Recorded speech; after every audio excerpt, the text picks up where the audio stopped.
Hello all, my name is Javier Romero and my teammate is Khalid Alamodi. And our senior project is the Infant Food Frequency Questionnaire version 3.0, the Clinician Portal. Our product owner is Dr. Cristina Palacios and our instructor is Dr. Masood Sajjadi. So for some context on our project, the first 24 months of an infant's life are crucial to the overall development of that infant. Without a proper supervised diet, it is possible for that infant to develop different chronic diseases later on in life, such as obesity. Nowadays, there are many tools available to calculate an infant's nutrition, but most of them are outdated and not validated. Overall, the process of assessing an infant's diet by clinicians and pediatricians is very cumbersome.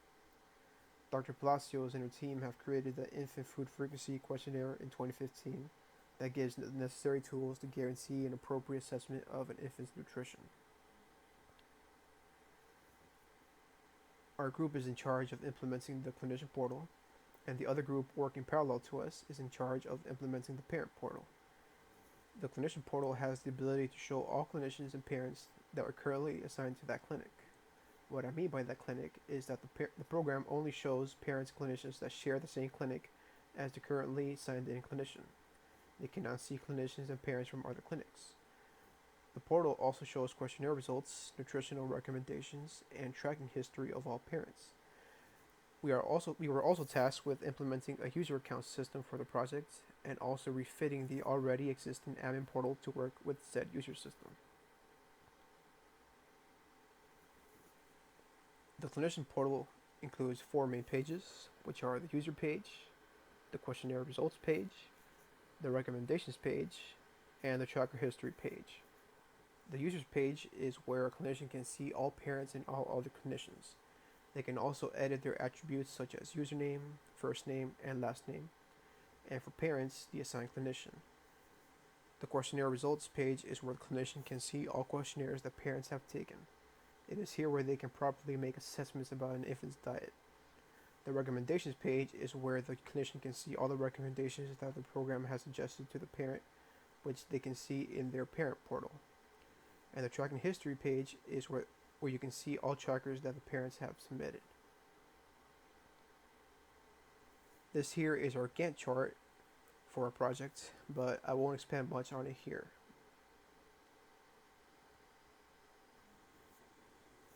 Our use case diagram shows how the program works at the moment. On the left, we have our main actors, which are parents, admins, and clinicians. A parent will log into the parent portal and make a questionnaire and submit it. An admin can see all questionnaire results on their admin portal, and as well as see all users and clinicians that are part of the network. The clinician will see the results of the questionnaire that the parent submitted, and then approve the results for the parent to see.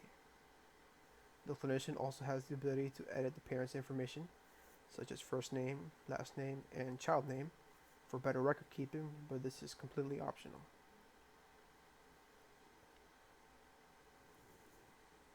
Our sequence diagram for this program is shown here.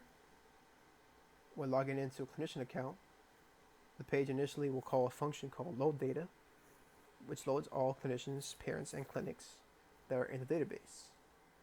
With this data, the page component will filter out all unnecessary results, which in this case are parents and clinicians who are part of other clinics other than our own. This system design chart shows all the microservices that are part of the program that make it work. All data that is used is loaded through these microservices and displayed on the website. This diagram shows what is currently being stored in the databases. It includes admins, clinicians, and parents, which are user types, clinics, which is an object type, which represents a medical institution, and other objects that are needed to store information.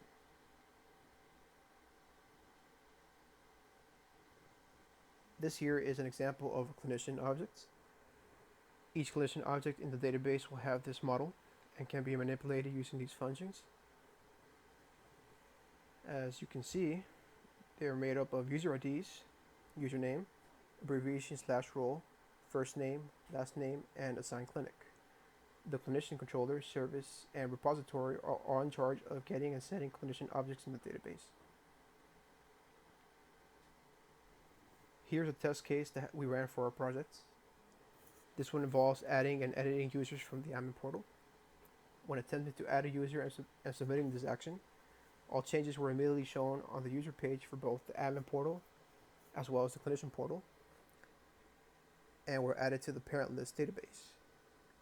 We were also able to immediately log in with the newly created parent account, so this test case passed. The second test case verified that users can be edited from the clinician portal, much like the previous test case, but for the clinician portal. When clicking Update User, we were immediately redirected back to the users page, and all changes were shown right away. All changes were shown in the databases right away too, so this test case also passes. So, to conclude, we were successfully able to implement the clinician portal using the specifications that Dr. Palacios had requested.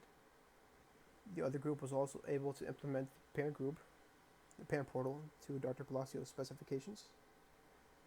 We were also able to implement the user system and improve the admin portal to work with the new user system. And that is it for this video. Thank you for watching.